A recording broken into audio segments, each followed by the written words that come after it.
boa noite a todos, sejam sempre bem-vindos.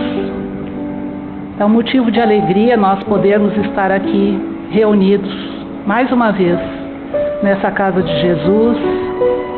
E nós, da família Paulo de Tarso, esse mês estamos mais felizes ainda porque é o aniversário da nossa casa. Está completando 71 aninhos.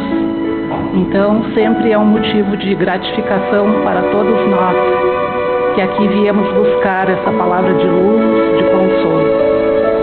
E dessa forma, então, nos preparando para ouvir o estudo da noite de hoje, vamos orar e agradecer a Deus por mais esse dia, confiando na providência divina que nunca desampara ninguém. Jesus, nos ligamos a Ti nesse momento, através dos Teus mensageiros de paz e luz. Auxilia-nos, Mestre, a superar as nossas limitações espirituais, reconhecendo que pela Tua misericórdia infinita, nós estamos destinados à luz, porque somos herdeiros de Deus. Auxilia-nos, portanto, Senhor, nesse instante em que nos entregamos mais profundamente nessa prece, para receber as bênçãos do Teu amor. Envolve também o nosso querido convidado, expositor dessa noite, em energias de paz e serenidade, para que ele transmita a Tua mensagem, que sempre vem nos esclarecer e consolar. Dessa forma, somos gratos por mais essa oportunidade de aprendizado.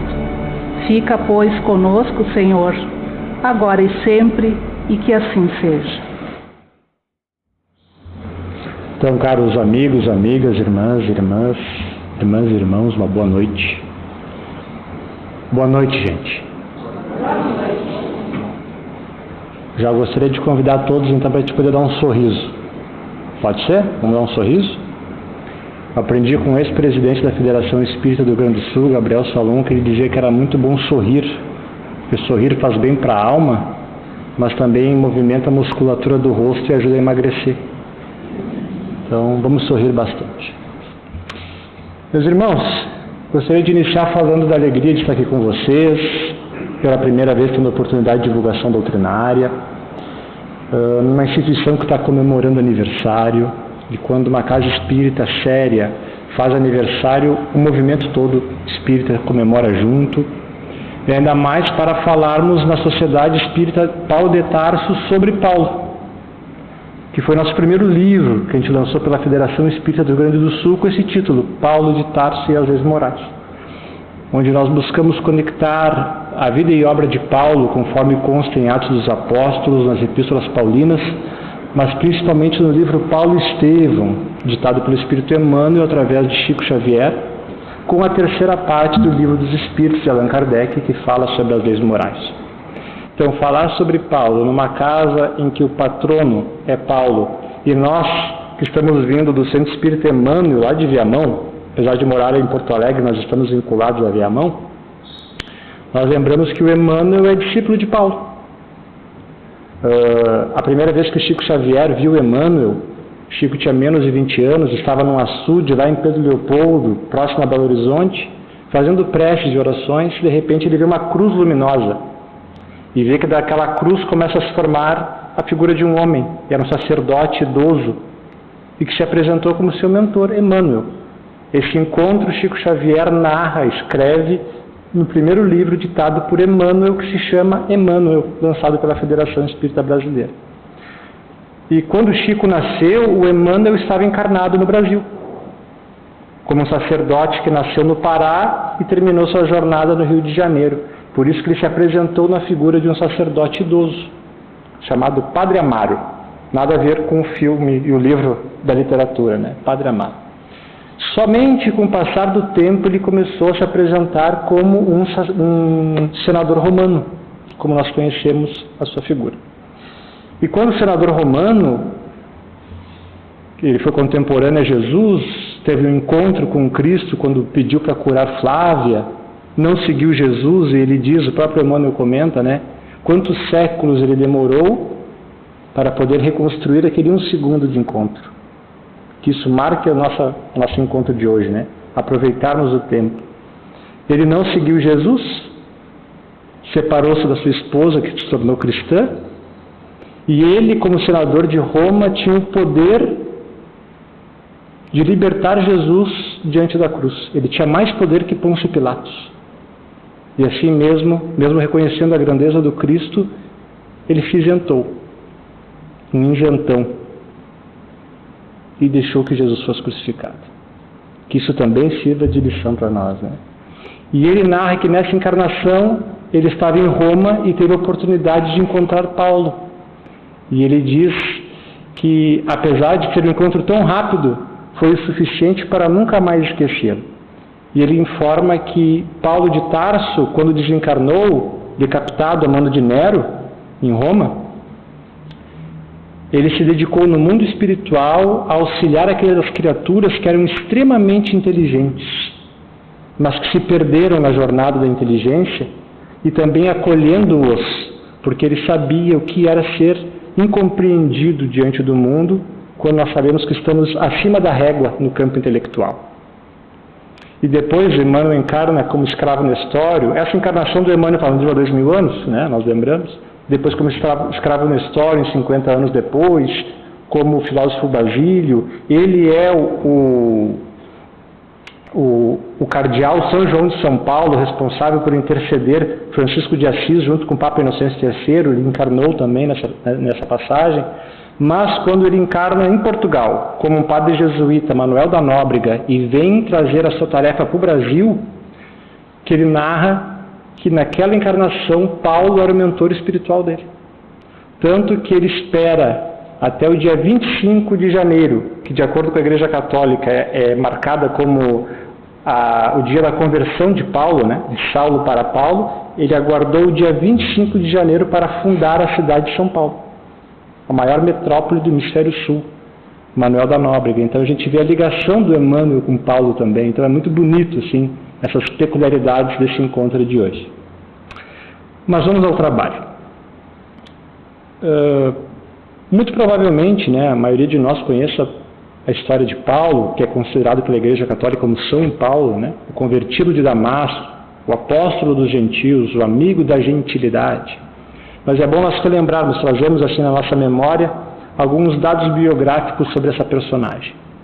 De acordo com Emmanuel, no livro Paulo Estevão, Saulo de Tarso nasceu no ano 5 da era cristã, era hebreu da tribo de Benjamim, fariseu diante da lei, discípulo de Gamaliel. Quem gosta de estudar sobre religiões, ainda mais sobre o judaísmo, conexão com o cristianismo e o espiritismo, Gamaliel ainda hoje é considerado um dos maiores mestres do povo de Israel. Paulo, quando Saulo, né, antes da sua conversão, era um homem extremamente inteligente, uma pessoa muito à frente do seu tempo, com a psicologia social, de entendimento do funcionamento das pessoas, do comportamento humano. Tanto que quando ele chegou com quase 30 anos de idade, ele chegou praticamente no topo da sua carreira profissional. Equivale dizer que um jovem recém-formado em Direito, com praticamente 30 anos, se a nossa legislação permitisse, chegasse a ser um ministro do Supremo Tribunal Federal. Não estou dizendo que os ministros do Supremo são modelos morais para nós seguirmos, com todo respeito a eles. Mas nós sabemos que são pessoas com muitos recursos de conhecimento. Um aventureiro não chega a um posto desse. E Paulo, quando Saulo, com praticamente 30 anos, se tornou um modelo da raça judaica. Ele era a esperança do povo, mas ele também era um fanático religioso. É onde foi a sua queda.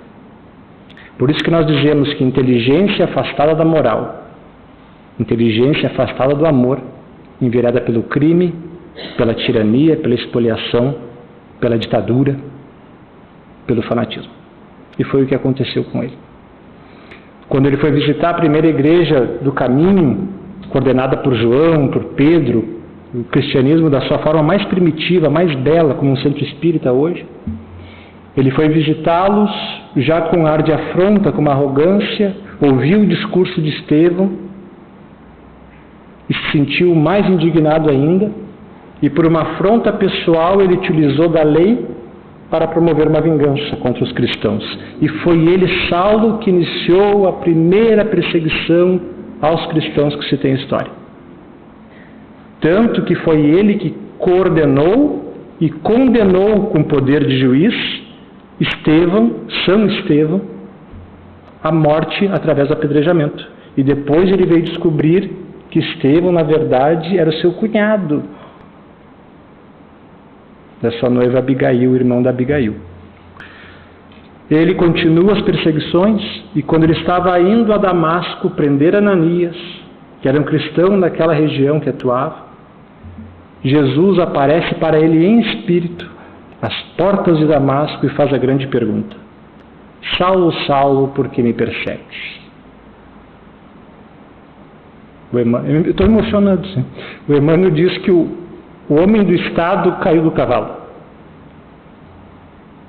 O homem do Estado caiu de joelhos. Na Bíblia diz que ele caiu do cavalo. O Emmanuel diz que na verdade ele caiu do camelo. Mas foi o suficiente para ele se dar conta do seu erro. Iniciar um processo de transformação profunda. Que nós vemos que um homem que foi perseguidor, que cometeu assassinatos, cometeu expoliações, resgatou em vida, na mesma existência, suas faltas, e ao desencarnar é recebido por Jesus. Aqui é para quem defende a pena de morte. Matar o que se o espírito é imortal? Mata corpo. Espírito não mata. E há possibilidade de regeneração. Saulo é um exemplo disso. Quer dizer então que eu posso matar alguém e me arrepender depois eu ver Jesus? Não é assim. Mas se você ver a trajetória desse espírito, ele resgatou em vida essa possibilidade. E ele faz um momento profundo de transformação, tanto que nós podemos dizer que depois de Jesus Cristo, Paulo, é o homem mais influente da história do cristianismo. Quiçá o homem mais influente da história da humanidade. Não estou dizendo que é aquele mais famoso ou que tem mais seguidores no Instagram, mas que influenciou o pensamento da humanidade.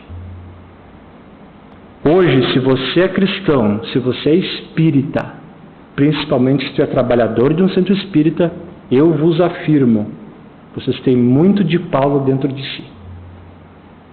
Sem Paulo não haveria cristianismo e espiritismo como nós conhecemos.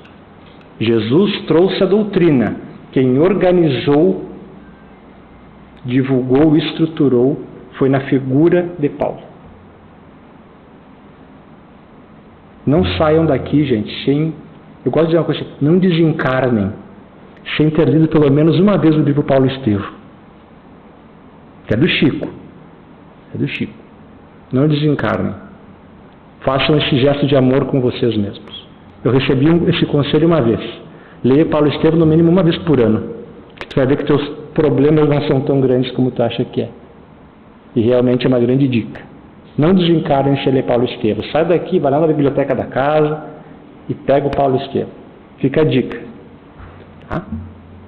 Mas, e o que tem a ver isso com a doutrina espírita, com as leis morais? Allan Kardec, na Revista Espírita de outubro de 1866, ele diz que no momento da transição planetária que nós estamos vivendo, de mundo de provas e expiações para o mundo de regeneração, haveria homens que mesmo antes de morrer, que já seriam riscados do número entre os vivos. Olha essa frase de Kardec. Homens que mesmo antes da morte, já serão riscados do número entre os vivos. Até parece que o codificador estava prevendo que no século XXI nós teríamos uma série de TV chamada The Walking Dead, onde os zumbis andam pelas ruas, né? Mas é isso que nós vemos, gente. Experimentem pegar o ônibus às 6 horas e dar uma olhadinha para o lado e ver quantos zumbis estão à nossa volta. E eu não estou falando disso de uma forma depreciativa, mas é que nós estamos voltados unicamente para satisfazer os nossos sentidos sensoriais. Para comer, para dormir, para gozar, para ter segurança, para usar aqueles artifícios para nos dar um certo prazer, num estilo de vida totalmente materialista, hedonista, consumista, imediatista. afastado profundamente de um sentido mais profundo da vida. A gente pensa, felicidade, então como, onde encontrá-la, né? E Allan Kardec faz essa pergunta para os espíritos, questão 614 do Livro dos Espíritos. Sempre quando a gente fala da pergunta, a gente cita a pergunta, é para que a pessoa possa chegar em casa e ler depois, com tranquilidade. Tem gente que acha que é arrogância, né? Olha lá, está citando a pergunta, sabe de cabeça. Não, não é. É respeito a você para você poder ler depois em casa. E Kardec pergunta, que vem a ser a lei natural? Os espíritos respondem, a lei natural é a lei de Deus. É a única verdadeira para a felicidade do homem. O homem ser humano. Indica-lhe o que deve fazer ou deixar de fazer, e ele só é infeliz quando dela se afasta. Reflitamos. A lei natural é a lei de Deus. Deus é o Criador do princípio material e do princípio espiritual. Não como o criacionismo fala, porque o espírito é evolucionista. O Wallace, que foi parceiro de publicação do nosso grande pensador, né, da teoria da evolução, que é o Darwin, o Wallace era espírita. E vou dizer assim, ele conseguiu acessar de uma forma muito mais bonita que o Darwin sobre a evolução, que ele diz que não é só adaptação, né, tem a cooperação junto. Mais bonito. Mas como ele era espírita, provavelmente deixaram ele de canto na academia, né.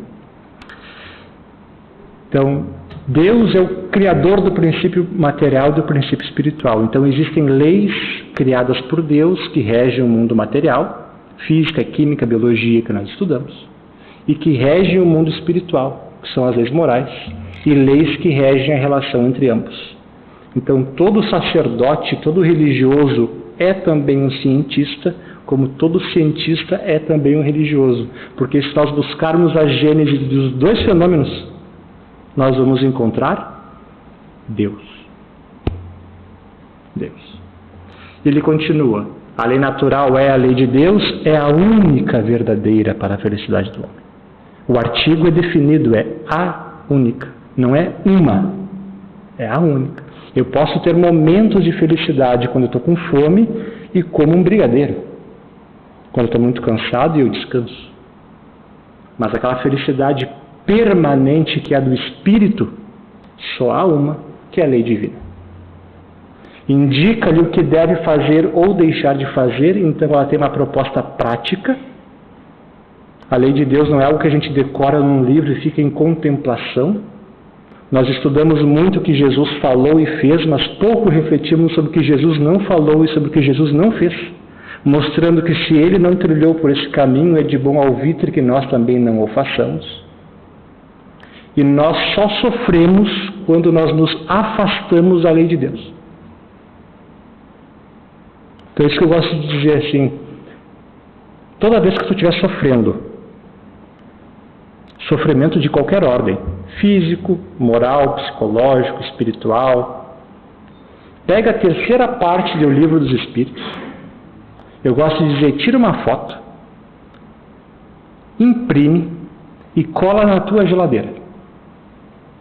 Na parte de fora, né, gente? Não vai colar na parte de dentro. Vai dar um gelo no Livro dos Espíritos. Não vai fazer isso. Cola na parte de fora. E quando tu estiver sofrendo, tu para as 10 leis, porque são 12 capítulos, mas leis são 10. Quando Kardec fala da lei natural, ele está apresentando o que são as leis. E quando fala da perfeição moral, é a conclusão. Mas artigos da lei são 10. Tu olha para lá e pensa, qual delas que eu não estou cumprindo? Ou qual delas eu estou evitando ou me passando? Porque a lei é de equilíbrio, né? Tu vai achar a causa do teu sofrimento. Não estou dizendo que você vai resolver o seu problema fazendo isso. Mas você vai conseguir identificar e aí tu consegue recursos depois para poder sanar a falta. Por isso que tem que estudar, vir na casa espírita estudar as leis morais. Daí depois a gente vai adequando.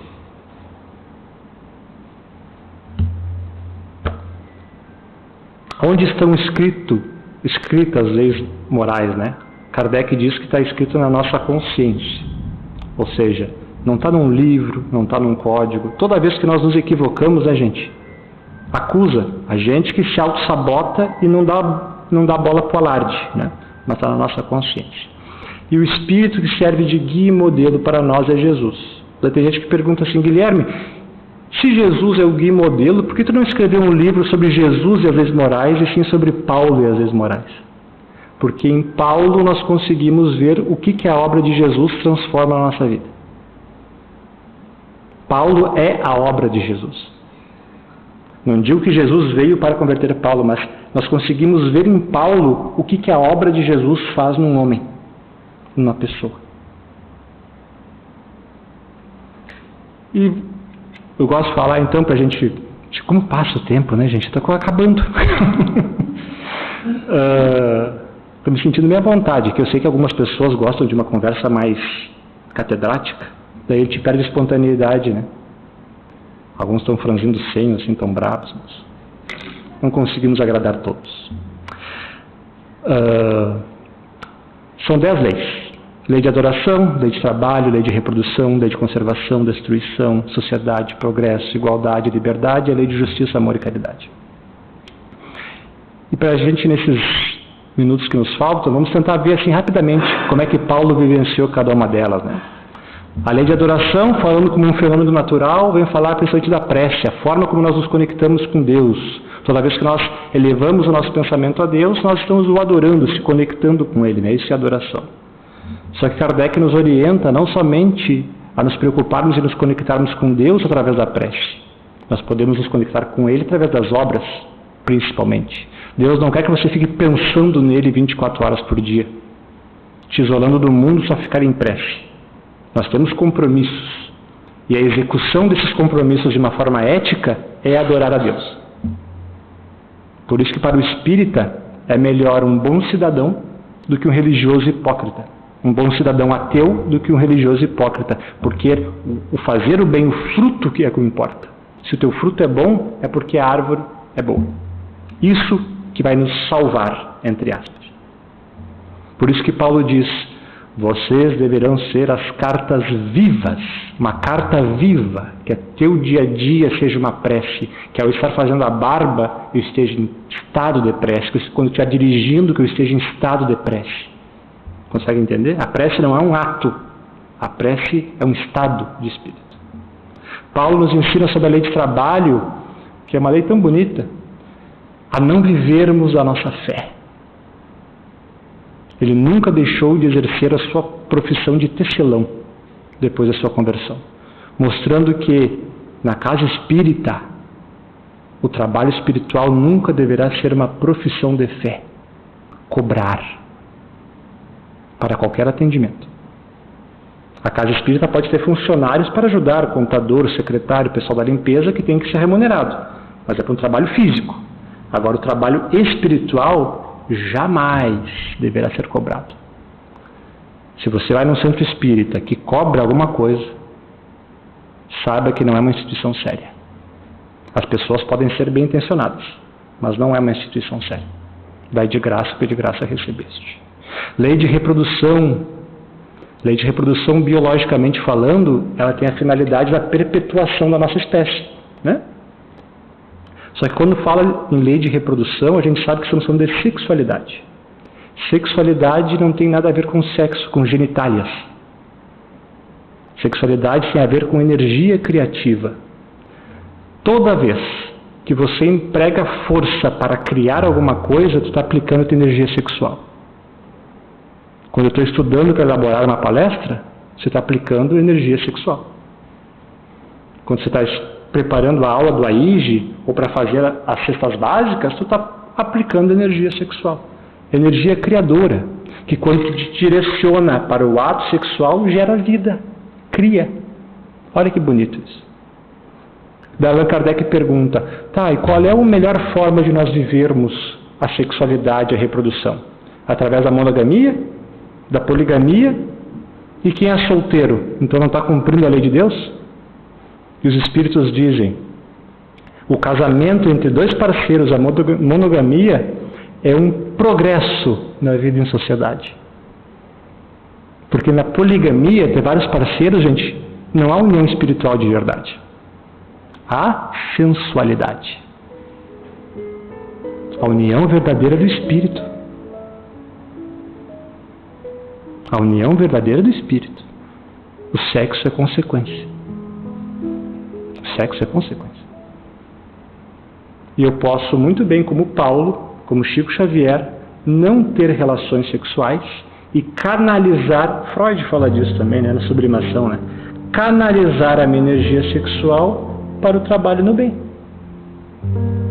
Chico Xavier canalizou sua energia sexual para a mediunidade, que os hindus chamam de Kundalini, né? Sai do centro de força genésico e vem para a cabeça abrindo a pituária. Aí o Chico começou a produzir. Divaldo Franco canalizou a energia sexual dele para palestras. Irmã Dulce para o trabalho social. Paulo, depois que Abigail desencarnou, ele raspa a cabeça dele. Pouca gente sabe por que ele raspa, está lá nas epístolas, né? Não, no Atos dos Apóstolos. E Paulo raspou a cabeça. Mas por que ele raspou a cabeça quando estava em Corinto? Porque o judeu viúvo que queria reforçar os votos de fidelidade à esposa que morreu, ele raspava a cabeça. E o Emmanuel está nos fazendo a revelação por que ele raspou a cabeça, porque Abigail era de Corinto. E lá ele lembrou dela e raspou a cabeça, mantendo a sua fidelidade, a sua castidade dela. Mas foi um homem extremamente fecundo, porque ele canalizou a sua energia sexual na produção das epístolas, na fundação de centros espíritas, de igrejas, né? Paulo foi da Palestina a Roma, há 2000 anos a pé, 4 vezes, gente. Foi e voltou 4. É como ir do Chile a Brasília 4 vezes. Ó, sem passagem de ônibus, sem paracetamol, sem escova de dente, sem loja de conveniência, sem nada. Foi preso, açoitado, uma víbora picou ele, naufragou um barco quando ele estava navegando pelo Mediterrâneo. O que movia esse homem a fazer isso? Porque ele tinha descoberto o tesouro, que é o Evangelho. E pela lei de amor, veio o impulso de compartilhar com o máximo de pessoas possível. Gosto de dizer, gente, que se Paulo tivesse encarnado hoje, com todo respeito, tá? Ele botaria o Elon Musk no bolso. O perfil de Paulo, se você estudar como é que é, se Jesus tivesse aparecido para ele em 1400 e disse assim, ó, Paulo, tu está aqui na Espanha, em Roma, porque ele foi para a Espanha, tá? Na Bíblia diz que ele queria ir, o Emmanuel diz que ele foi para a Espanha. Tu está aqui em Roma e agora a gente tem que levar o Evangelho lá para a América do Sul. Ele ia atravessar o Atlântico a nado que fosse, mas ele ia dar um jeito de ir. Se Jesus aparecesse para ele hoje e dissesse assim, olha, eu sou o governador da Terra e eu estou conversando com o governador de Marte, a gente vai fazer um intercâmbio, tá? Tem que levar a nossa mensagem para lá. E quem vai ir vai ser tu. Paulo hoje daria um jeito de ir. Ele ia estudar, ele ia formar um grupo, ele ia conseguir financiar ele ia dar um jeito de ir. Então para Paulo não tem tempo ruim, não tem mimimi. A botar a responsabilidade no outro. Ah, eu não fiz porque... Não tem porquê, cara. O BO é teu. Resolve. Não é resolver sozinho, mas tu tem, porque se Jesus está fazendo a provocação é porque os instrumentos estão aí. Agora você tem que ter perspicácia de conectá-los. Os instrumentos para te resolver os problemas da tua vida já estão diante de ti. Só que a gente ainda está o quê? Tapado, encoberto. E a gente não enxerga isso. Por isso que é bom vir na casa espírita, né? Saulo ficou cego e Ananias tirou a cegueira dele. Quem sabe alguém hoje dá um passo, a gente nos ajuda a ver melhor também. Tem a lei de conservação depois. Paulo nos auxilia principalmente a sustentabilidade do centro espírita. A lei de destruição do homem velho para o homem novo. Morrer o Saulo para nascer o Paulo. A lei de sociedade, ele dá uma aula sobre justiça social. Põe capitalismo, socialismo, comunismo, islamismo no bolso. No bolso. Porque a gente fala assim, eu sou contra o comunismo. Eu sou contra o capitalismo. Se não tiver fraternidade, tu pode implantar o regime que tu quiser. Não vai dar certo. Igualdade anula a liberdade. A liberdade anula a igualdade. Para que elas possam coexistir é preciso o quê? fraternidade. Por isso que o lema é igualdade, liberdade e fraternidade. Égalité, liberté, fraternité. E a gente discutindo isso sem amor, pode fazer o bandeiraço que tu quiser, votar no político que tu quiser, que não resolverá os problemas. Senão Jesus teria sido um político. Teria se filiado. Não estou dizendo que os partidos não são necessários, eles são, mas é entender que eles são meios, não são fim. E tem gente que briga por causa de político. Eu vi uma pessoa, gente, no leito de morte, cuidado paliativo, câncer de intestino, já não tinha mais tratamento. Ele não falava 5 anos com o irmão, ele ia morrer sem falar com o irmão. Daí, porque o irmão estava em Santa Catarina, eles tinham brigado há 5 anos atrás, há 5 anos, né, porque isso é redundância, porque um votou num lado, o outro votou no outro. Eles não se falavam. Daí teve que uma irmã interceder para ligar, para que ele pudesse morrer em paz. Deixou de conviver 5 anos com a pessoa que ele ama. Sabe lá por quê, gente? Porque um votou no Bolsonaro, outro no Lula, ou vice-versa.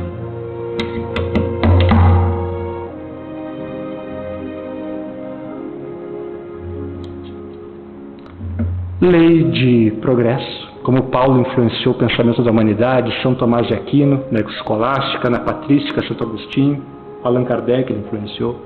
A lei de igualdade. Paulo era um feminista. Não esse feminismo do mundo que a gente vê, o verdadeiro feminismo. Porque se você lê muitos biógrafos, dizem que Paulo era machista. Texto sem contexto vira pretexto. Eu percebo que todas as partes que o Emmanuel pode falar no livro Paulo Estevão, Paulo está integrando a mulher do trabalho. No tempo, gente, que se a mulher andasse sozinha na rua, ela era apedrejada. A mulher valia menos que um camelo. A mulher não poderia falar sozinho com um homem na rua. E o Paulo fundou uma igreja em Filipe só de mulheres. Os colegas do Santo Espírito não aceitavam. Quando ele teve que mandar a famosa carta aos romanos, a epístola aos romanos, quem levou foi a Febe, uma mulher. Isso era revolucionário para a época. Só que ele enaltecia a virtude da mulher, não rebaixava a mulher às formas negativas do homem. Se o homem é baixo, promíscuo, então a mulher também pode ser. Não, ele não via assim. Ele enaltecia os valores das criaturas. A lei de liberdade, quando ele diz, tudo me é lícito, mas nem tudo me convém. E finalmente a lei de amor. Lei de justiça, amor e caridade. Porque foi Saulo de Tarso, Paulo, que trouxe o maior hino de amor, representando assim, traduzindo a ideia de Jesus. Quando ele diz na sua Epístola aos Coríntios, ainda que eu falasse a língua dos anjos, sem amor, eu nada seria. Ainda que eu tivesse toda a fé do mundo, fizesse preces e mais preces, sem amor, eu nada seria. Ainda que eu tivesse ciência de todas as coisas, fosse uma criatura extremamente intelectualizada, soubesse de cor as 1019 questões do Livro dos Espíritos, sem amor, ainda que eu doasse todas as minhas coisas, todo o meu alimento, toda a minha roupa, todo o meu dinheiro para a caridade, se não for com amor, gente, é só trabalho externo. Por mais que eu perdesse a minha vida por uma causa, sem amor nada seria. E Jesus nos diz principalmente o amor aos inimigos. Aqueles que realmente são as pessoas que nós temos dificuldade de conviver. E ele é o exemplo disso. Se me perguntasse assim, como é que você poderia resumir o livro Paulo Estevão em uma frase? Amai os vossos inimigos. É a grande lição de Jesus essa. Na coleção Fonte Viva, é a passagem que o Emmanuel mais comenta. 22 vezes. Amai os vossos inimigos. E é um exemplo, o livro Paulo Estevão é um exemplo, porque toda hora é o Paulo contra o Estevão, depois fazem as pazes e vai. E para nós encerrarmos, nós lembramos do final do livro. Lembramos que Paulo já estava em Roma, idoso, e ele é condenado à pena de morte por Nero. Ele é decapitado. E antes de ser decapitado, ele já fala sobre o amor aos inimigos. Já tinha perdoado os algozes que iam cortar a cabeça dele. Antes de perder a cabeça, ele já falou: estão perdoados, mas vocês vão ter que se responsabilizar sobre isso que vocês estão fazendo. Mas meu coração vai bem. Daí logo que ele desencarna, ele se vê no mundo espiritual cego. Jesus dando lição para ele, né? Ele se reconhece fora do corpo e fica sentadinho esperando.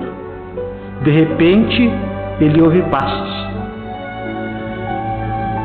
É a passagem mais bonita do livro. Ele diz assim: mas quem se aproxima, né? Quem é você? E ele diz: sou Ananias. O mesmo que curou ele na conversão, né? Que ele ia matar o Ananias. Ia matar o Ananias. Daí ele ficou cego porque Jesus apareceu para ele. Daí ele entra na cidade de Damasco. Daí quando ele está cego lá na hospedaria, se aproxima um senhor idoso.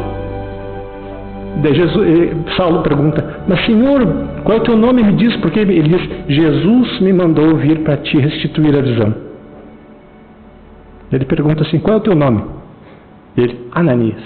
O homem que ele ia matar foi o homem que curou ele, que o Cristo mandou.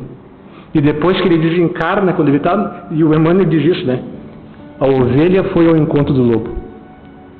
A ovelha, isso é ser cristão, gente. É a ovelha ir ao encontro do lobo. Não é a ovelha se tornar outro lobo.